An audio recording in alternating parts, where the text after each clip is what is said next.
ಯಾಕೆ ಅಳ್ತಿದ್ದೀರಾ ರೀ? ನಮ್ಮ ಮಗು ಈ ಲೋಕಕ್ಕೆ ಬಂದ ಕೆಲವೇ ನಿಮಿಷಗಳಲ್ಲಿ ಈ ಲೋಕನೇ ಬಿಟ್ಟು ಹೊರಟೋದ ವೇದ. ನಮ್ಗ ಆನಂದನ ಉಳಿಸ್ದೆ ಕಣ್ಣೀರಲ್ಲಿ ಮುಳುಗ್ಸ್ ಹೋಗ್ಬಿಟ್ಟ ವೇದ. ಅಯ್ಯೋ,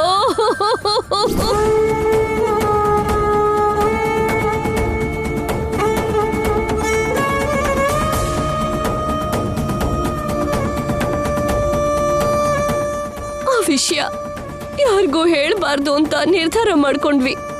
ಅದಕ್ಕೆ ಇಷ್ಟು ದಿನ ಯಾರಿಗೂ ಹೇಳಲಿಲ್ಲ. ನೀವೇನೋ ಮಗು ಸತ್ತೋಯ್ತು ಅಂತಿದ್ದೀರಾ, ಗುರುಗಳೇನೋ ಬದುಕಿದೆ ಅಂತ ಹೇಳ್ತಿದ್ದಾರೆ. ಗುರುಗಳು ಅಷ್ಟು ಖಚಿತವಾಗಿ ಹೇಳ್ತಿದ್ದಾರೆ ಅಂದ್ರೆ ನಂಬಲೇಬೇಕಾಗುತ್ತೆ. ಅದ್ಯಾವುದು ನಿಜ ಆಗಿರೋದಿಲ್ಲ. ಭವಿಷ್ಯನ ಹೇಳೋದಕ್ಕೆ ಅವ್ರೇನಾದ್ರೂ ಕಾಲಜ್ಞಾನ ಗೊತ್ತಿರೋ ವೀರಬ್ರಹ್ಮೇಂದ್ರ ಸ್ವಾಮಿನ ದಿವ್ಯ ದೃಷ್ಟಿಯಿಂದ ಹೇಳೋದಕ್ಕೆ? ಹಾಗನ್ಬೇಡ ವಿಕಾಸ್. ನಮ್ ಗುರುಗಳು ಹೇಳಿದ ಪ್ರತಿಯೊಂದು ನಡೆದಿದೆ. ಅವ್ರ ಮಾತುಗಳನ್ನ ಅಸತ್ಯ ಅಂತ ಹೇಳ್ಬಾರ್ದು. ಹಾಗಾದ್ರೆ ಈ ದತ್ತು ಕಾರ್ಯಕ್ರಮ ಕ್ಯಾನ್ಸಲ್ ಆದಾಗೇನಾ?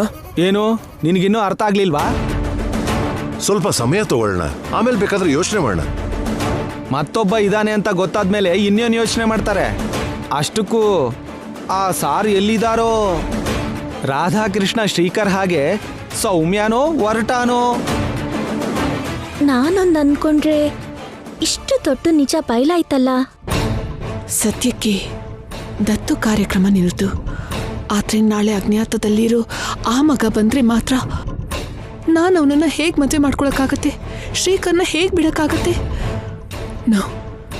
ನನಗೆ ಶ್ರೀಕರೇ ಬೇಕು. ಸತ್ತೋಗಿದ್ದಾನೆ ಅಂತ ನೀವು, ಬದುಕಿದಾನೆ ಅಂತ ಗುರುಗಳು ಹೇಳ್ತಿದ್ದಾರೆ.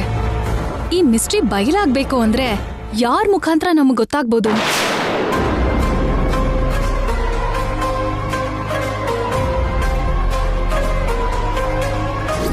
ಎಷ್ಟು ದರಿದ್ರಾಗಿ ಮಾತಾಡ್ತಾನೆ ನೋಡಿ.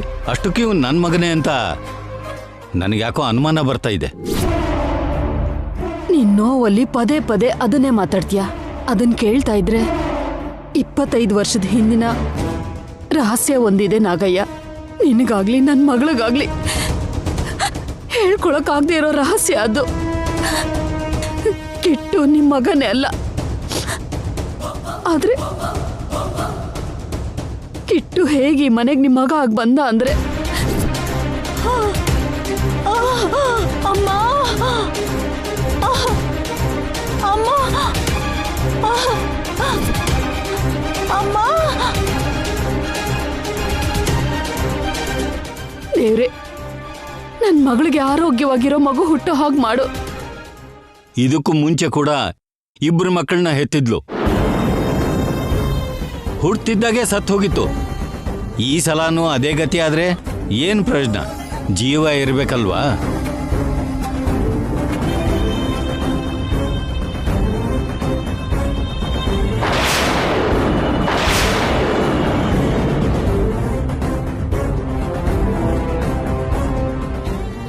ಅಬ್ಬಾ, ಏನಂದ್ರೆ ಪ್ರಾಣ ಹೋಗ್ತಿದೆ ರೀ. ಸ್ವಲ್ಪ ಹೊತ್ತು ತಡ್ಕೋಬೇಕ. ಡಾಕ್ಟರ್ ಅವರು ಇನ್ನೊಂದು ಡೆಲಿವರಿಲಿ ಇದಾರಂತೆ. ನನ್ ಕೈಯಲ್ಲಿ ಆಗ್ತಿಲ್ಲ ರೀ. ಸರಿ, ನಾನೊಂದ್ಸಲ ಹೋಗಿ ನೋಡ್ಕೊಂಡ್ ಬರ್ತೀನಿ. ನೀನು ಹುಷಾರು.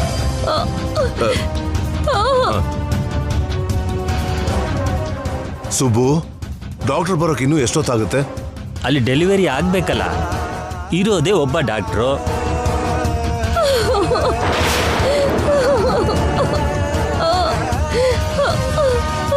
ವೇದ, ಇನ್ನೇನ್ ಡಾಕ್ಟರ್ ಬಂದ್ಬಿಡ್ತಾರಂತೆ.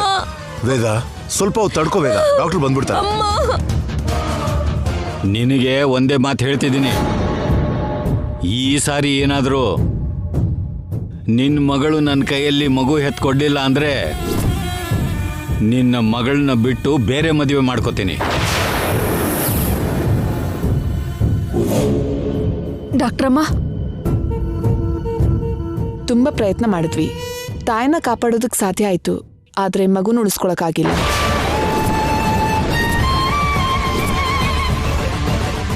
ಮೇಡಮ್, ಅಲ್ಲಿ ಇನ್ನೊಂದು ಪೇಷಂಟು ಡೆಲಿವರಿಯಲ್ಲಿ ಇದ್ದಾರೆ.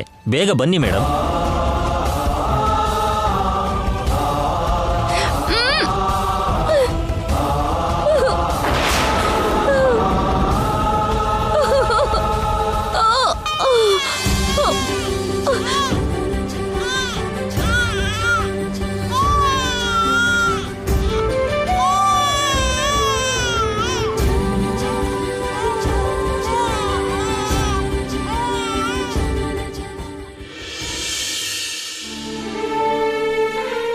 ನರ್ಸಮ್ಮ, ಏನು?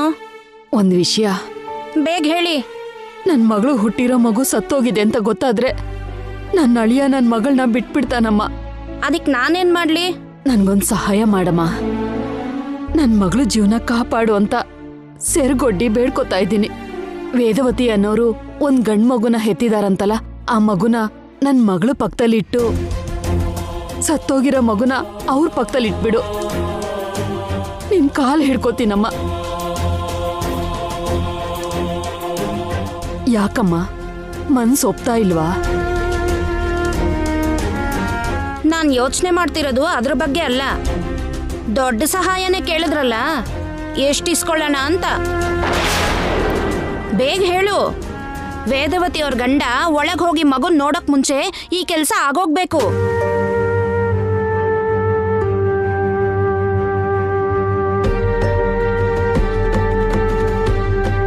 ನನ್ನ ಹತ್ರ ಇದಕ್ಕಿಂತ ಬೆಲೆ ಬಾಳೋಂಥದ್ದೇನೂ ಇಲ್ಲಮ್ಮ.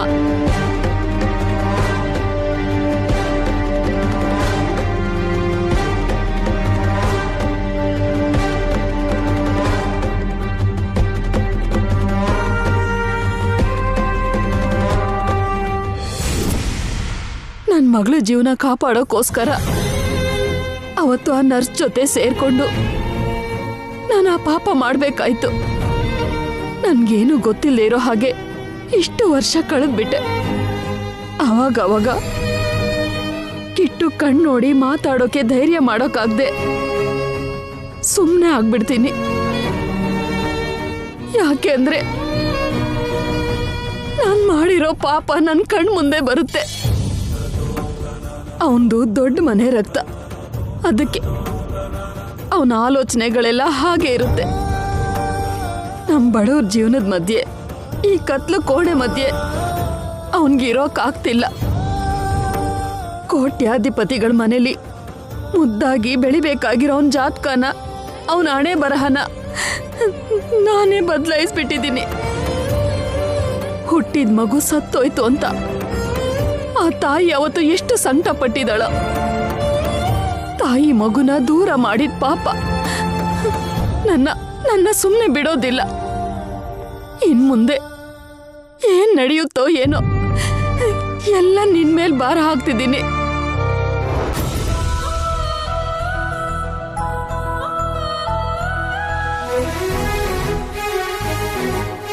ಅಕ್ಕ,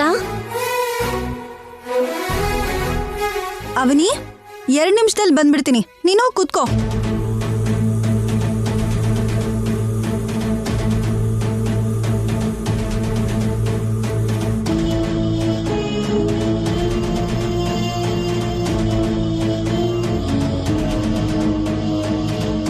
ಒಳಗಡೆ ಹೋಗಿ ಕೂತ್ಕೋ ಅನ್ನಲ್ವಾ, ಇಲ್ಲೇ ಯಾಕೆ ಕೂತಿದ್ಯಾ? ಒಂದ್ ವಿಷಯ ಹೇಳಿ ಹೋಗೋಣ ಅಂತ ಬಂದೆ ಅಕ್ಕ. ವಿಕಾಸ್ ಕೈಯಲ್ಲಿ ನಿಹಾರಿಕಾನ ಸಿಕ್ಕಾಕ್ಸೋದಕ್ಕೆ ದತ್ತು ಪ್ಲಾನ್ ಮಾಡಿದೆ. ಆ ವಿಷಯದ ಬಗ್ಗೆನೇನಾ? ಹೌದು. ಏನ್ ನಡೀತು? ಎಲ್ಲ ಸರಿಯಾಗಿ ನಡೆಯುತ್ತೆ ಅನ್ಕೊಂಡ್ ಸಮಯದಲ್ಲಿ ಕುಲಗುರುಗಳು ಬಂದು ಒಂದು ಭಯಂಕರವಾದ ನಿಜ ಹೇಳಿದ್ರು. ನೀನು ಜನ್ಮ ಕೊಟ್ಟಿರೋದು 3 ಸಂತಾನಕ್ಕಲ್ಲ, 4 ಜನರಿಗೆ ಅಂತ ನಿನ್ನ ಜಾತಕ ಹೇಳ್ತಾ ಇದೆ ವೇದವತಿ. ನಿನ್ನ ದೊಡ್ಡ ಮಗನಿಗೂ ಚಿಕ್ಕ ಮಗನಿಗೂ ಮಧ್ಯದಲ್ಲಿ ಮತ್ತೊಂದು ಸಂತಾನ ಇದೆ ಅಂತ ಗೊತ್ತಾಯ್ತು.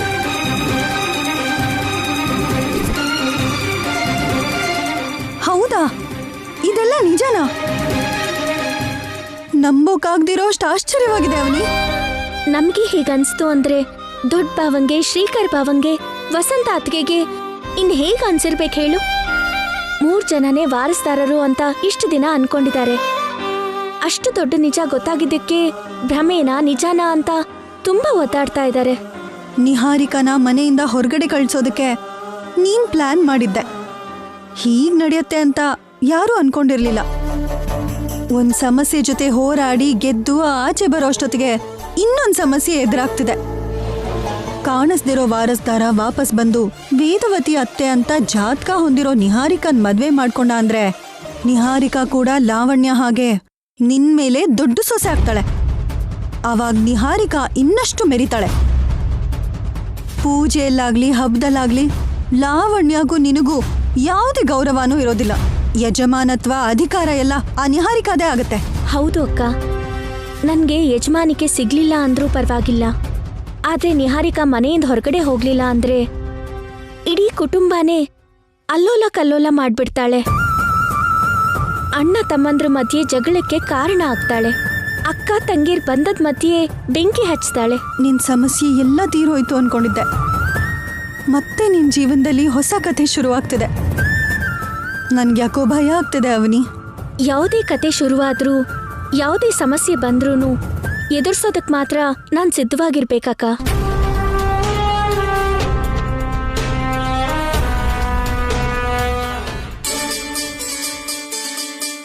ಪುರೋಹಿತ್ರೆ, ನಮಸ್ಕಾರನಮ್ಮ.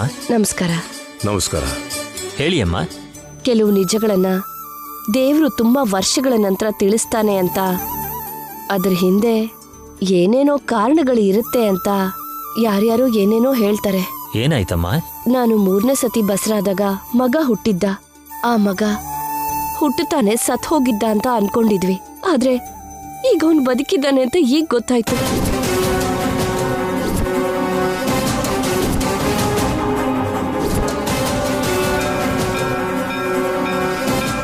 ನಮ್ಮ ಮಗ ಎಲ್ಲಿದ್ರು ನಮಗ್ ಸಿಗಬೇಕು ಅಂತ ಪ್ರತ್ಯೇಕವಾಗಿ ಪೂಜೆ ಏನಾದ್ರೂ ಇದ್ರೆ ಮಾಡಿ ಪುರೋಹಿತ್ರೆ. 100 ಆಯ್ತು, 200 ಕೊಡು. ಹೋಗೋ ಹಾಳಾದವನೆ ನಿನ್ನ. ದೇವ್ರು ಕೈ ಮುಗಿದ್ ಬರೋಣ ಬಾರೋ. ಆ ದೇವ್ರಿಗೂ ನನಗೂ ಆಗಲ್ಲ. ಅವನ್ ಯಾವಾಗ್ಲೂ ಆ ಕೋಟ್ಯಾಧಿಪತಿಗಳಿಗೆ ಕೋಟಿ ಕೊಡ್ತಾನೆ ಹೊರತು ಈ ಕಿಟ್ಟು ಕೊಡಲ್ಲ. ಹಾಗನ್ಬೇಡ ಕಣೋ. ಯಾವಾಗ ಛೀ ಹೋಗ.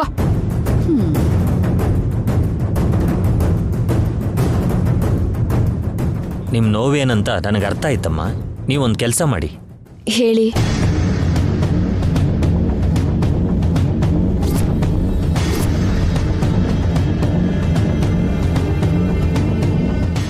ಅಲ್ಲಿ ನೋಡಿ ಅಮ್ಮ.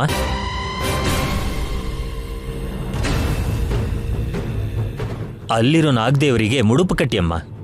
11 ಪ್ರದಕ್ಷಿಣೆ ಹಾಕಿ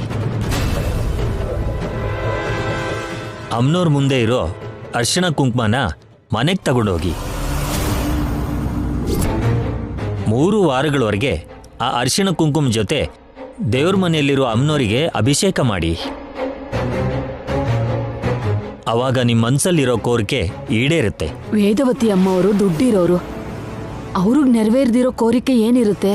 ನೀವು ಹೇಳ್ದಾಗೆ ಮಾಡಿದ್ರೆ ಹುಟ್ಟುತ್ತಾ ಇದ್ದ ಹಾಗೆ ಕಳೆದೋಗಿರೋ ನನ್ನ ಮಗ ನಮಗ್ ನಿಜವಾಗ್ಲೂ ಕಾಣಿಸ್ತಾನ?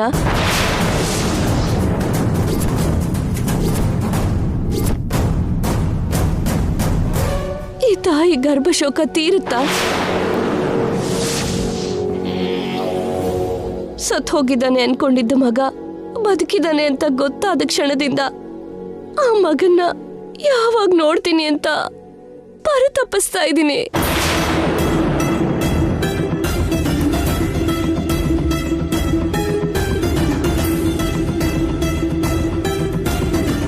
ನಾ ಹೇಳ್ದಂಗೆ ಮಾಡಿ ಅಮ್ಮ.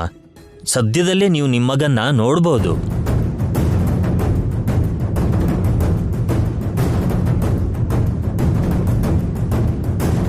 ಸರಿ ಪುರೋಹಿತ್ರೆ.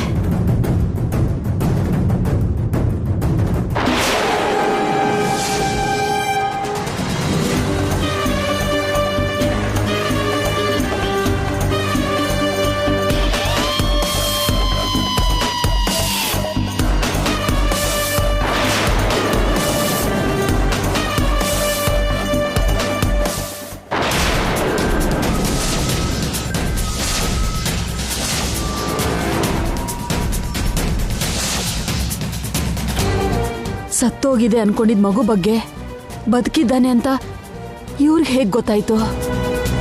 ಆ ರಹಸ್ಯದ ಬಗ್ಗೆ 3ನೇ ವ್ಯಕ್ತಿಗೆ ಗೊತ್ತಿಲ್ಲ ಅನ್ಕೊಂಡಿದ್ದೆ. ಮತ್ತೆ ಹೇಗ್ ಗೊತ್ತಾಯ್ತು?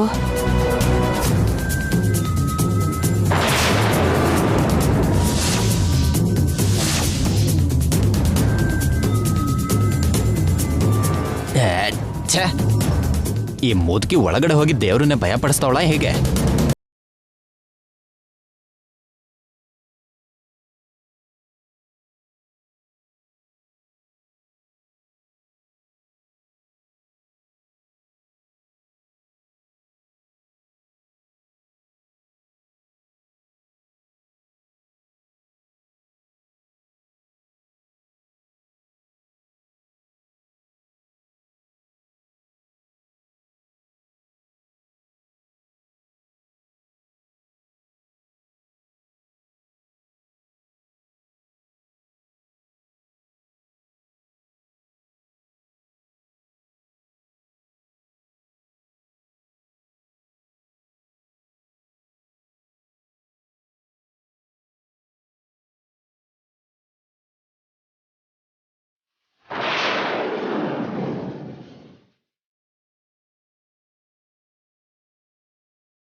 ಏನಾಯ್ತು ವೇದ?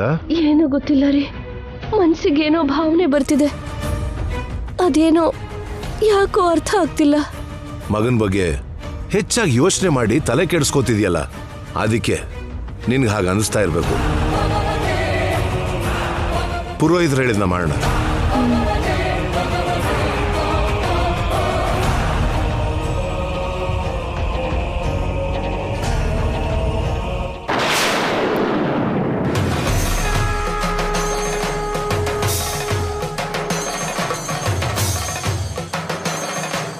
ಪುರೋಹಿತ್ರೆ, ಈಗ ತಾನೇ ನೀವು ಒಂದ್ ಹೆಂಗಸಿನ ಹತ್ರ ಕಾಣ್ದೆ ಹೋಗಿರೋ ಮಗು ಬಗ್ಗೆ ಮುಡುಪ್ ಕಟ್ಟಿದ್ರೆ ಕಾಣಿಸ್ತಾನೆ ಅಂತ ಹೇಳಿದ್ರಲ್ಲ, ಹಾಗೆ ನಿಜವಾಗ್ಲೂ ನಡೆಯುತ್ತಾ? ದೇವರನ್ನ ನಾವು ನಂಬಿದ್ರೆ ನಮ್ಮ ನಂಬಿಕೆಗಳನ್ನು ಮೀರಿ ಅದ್ಭುತಗಳು ನಡೆಯುತ್ತಮ್ಮ. ಖಂಡಿತವಾಗಿ ಅವ್ರ ಮಗ ಅವ್ರಿಗೆ ಸಿಕ್ಕೇ ಸಿಗ್ತಾನೆ.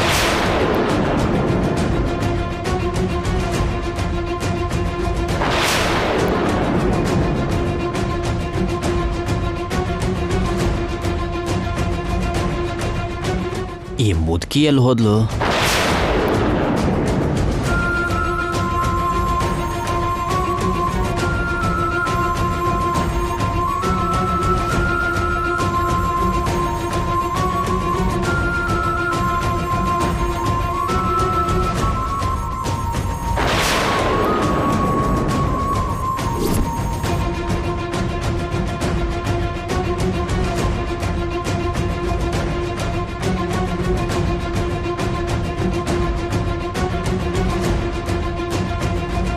ಬೆಳ್ಳಿ ಬಟ್ಲು ಪಳಪಳ ಹೊಳಿತಾ ಇದೆ,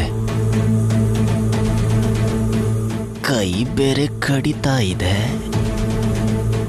ಈ ಕಡ್ತ ಸರಿ ಆಗ್ಬೇಕು ಅಂದ್ರೆ ಅದು ನನ್ನ ಕೈಯಲ್ಲಿರ್ಬೇಕು.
ನಿಮ್ಮ ಅತ್ತೆ ಮಾವ ಊರಿಗೆಲ್ಲ ನೀತಿ ತೀರ್ಪು ಹೇಳ್ತಾರೆ.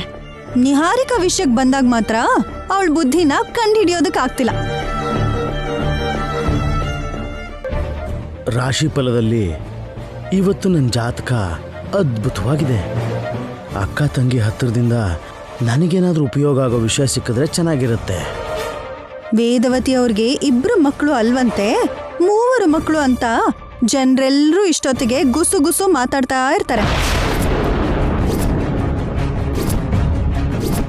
ಏನು, ವೇದವತಿ ಅವರಿಗೆ 3 ಮಕ್ಕಳ?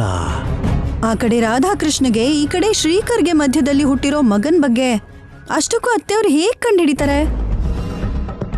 ನಿನ್ನೆ ಮೊನ್ನೆ ತಪ್ಪು ಹೋಗಿರೋ ವ್ಯಕ್ತಿ ಆದ್ರೆ ಹುಡುಕಿ ಕಂಡಿಡಿದ್ಬಿಡ್ಬೋದು. ಆದ್ರೆ 25 ವರ್ಷದ ಹಿಂದೆ ಹುಟ್ಟಿದಾಗ ಸತ್ತೋಯ್ತು ಅನ್ಕೊಂಡಿದ್ ಮಗು ಬದುಕಿದಾನೆ ಅಂತ ಗೊತ್ತಾದ ಮಾತ್ರಕ್ಕೆ ಆ ಮಗು ಹತ್ರ ಹೇಗ್ ಹೋಗಕ್ಕಾಗತ್ತೆ? ನನಗೆ ಈ ಸ್ಟೋರಿ ಯಾಕೋ ಉಪಯೋಗಕ್ಕೆ ಬರೋ ತರ ಇದೆ. ನಿನ್ ಜೀವನದಲ್ಲಿ ಇಷ್ಟು ತಿರುವುಗಳು ಏನೋ ನನ್ಗೇನು ಅರ್ಥ ಆಗ್ತಿಲ್ಲ. ಸರಿ ಅಕ್ಕ, ನಾನಿನ್ ಹೊರಡ್ತೀನಿ. ಕೇಳಿಸ್ಕೊಂಡೆ.